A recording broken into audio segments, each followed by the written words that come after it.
plusieurs personnes pensent que leur maison constitue un actif, alors que c'est totalement le contraire. Pourquoi certaines personnes deviennent de plus en plus riches, alors que d'autres personnes s'appauvrissent? Dans cette vidéo, nous allons voir la deuxième habitude de riche qui fait la différence entre un riche et un pauvre. Si tu n'as pas encore regardé la vidéo sur la première habitude, je te mets le lien dans la description, tu vas pouvoir la regarder. La deuxième habitude, c'est que le riche fait la différence entre un actif et un passif. Mais c'est quoi réellement un actif? C'est quoi un passif? Un actif, c'est tout ce qui te rapporte de l'argent. C'est tout ce qui met de l'argent dans ta poche. Par exemple, une entreprise va rapporter des revenus d'entreprise, des actions vont rapporter des dividendes, des obligations vont rapporter des intérêts, ou même des livres vont te donner des connaissances et ces connaissances vont te permettre en retour de générer de l'argent.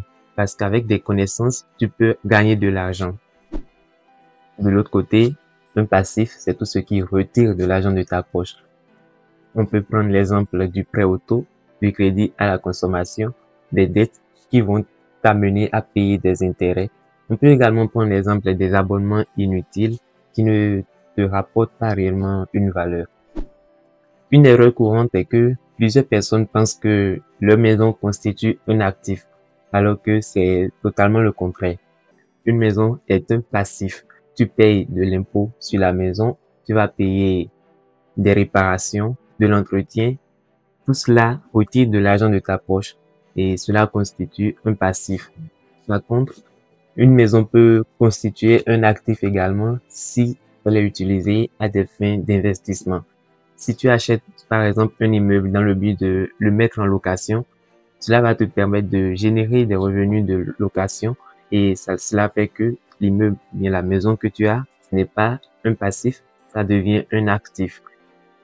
En gros, un actif, c'est tout ce que tu achètes et qui te rapporte de l'argent en retour, alors qu'un passif, c'est tout ce que tu vas acheter ou bien les engagements que tu vas prendre et qui vont retirer de l'argent de ta poche.